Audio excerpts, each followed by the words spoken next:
มาเทสเสียงมันเนาะนี่ ครับ เพลงก่อนหยุดชื่อเพลง ชื่อเพลงฮักสาวนักกาย รักษาร่างกาย แม่น คอเวอร์บ่หรือว่าไปดัดแปลงของเขาเด้อนี่ บ่แล้วกันได้แต่งเฉย แต่ว่าชื่อเพลงคือกันแต่บ่ ก็ แม่น ได้ เนาะ อัดแล้วอยู่ห้องอัดอยู่วันจันทร์ใจ รักษาร่างกายแต่บ่แม่นบ่คือของเขาติ บ่ได้คือ ซะเริ่มเลยซะ1 2 3จวด หักจริงล้นเหลือบ่จากเสื้อว่ามีคู่ครอง ดื่มเหล้าพาทองสลองฮักเฮาถึกปน เดี๋ยวลืมแนะนำตัวเอ้ยแนะนำตัวก่อนแม่ชื่อหยังนักร้อง เนาะ ชื่อเจ้าอะไร แก้วผู้วัน แก้วผู้วัน พันมหา แก้วผู้วันพันมหา แม่น เดินทางมาจากเมืองใดเนาะ เมืองยมราช แขวง แขวงบ่แล้วแขกขมวน บ้านบ้าน บ้านเวียงหลวงอยู่เขตเวียงหลวง เขตเวียงหลวง อืม โอเคได้ปะเนี่ยเอาเลยมาแล้วปะเนี่ย ปกส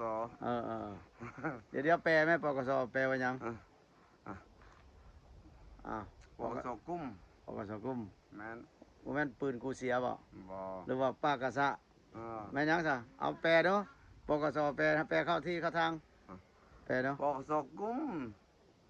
ให้แปลเป็นโตมานะรักษาความสงบไปสั่งกับว่าไปแล้วว่าปกส รักษาความสงบบ่ได้กินเหล้ากินยาเนาะผิดพลาดตัวใด อนามัย จับหมด ฉันร้องเพลงสักวันเลยเอา หักจริงล้นเหลือบ่อยากเสื้อว่ามีคู่ครอง ดังๆนะแม่ ดื่มเหล้าพาทองสลองฮักเฮาถึกปน ขักละ เป็นคนจริงใจ สุดท้ายเขาก็บ่สน นี่น้อใจคนสับสนสับว่างแปรปินผ้าดินสลาย ใจซ้ายยังไม่มุ่งมันคิดฮอดทุกวัน นอนพันไปหาถึงถิ่นย้อนหากเจ้าแหงหวังมาสร้างแป้งทำกิน เห็นสายน้ำลิน คิดฮอดท่านถิ่นหัวผู้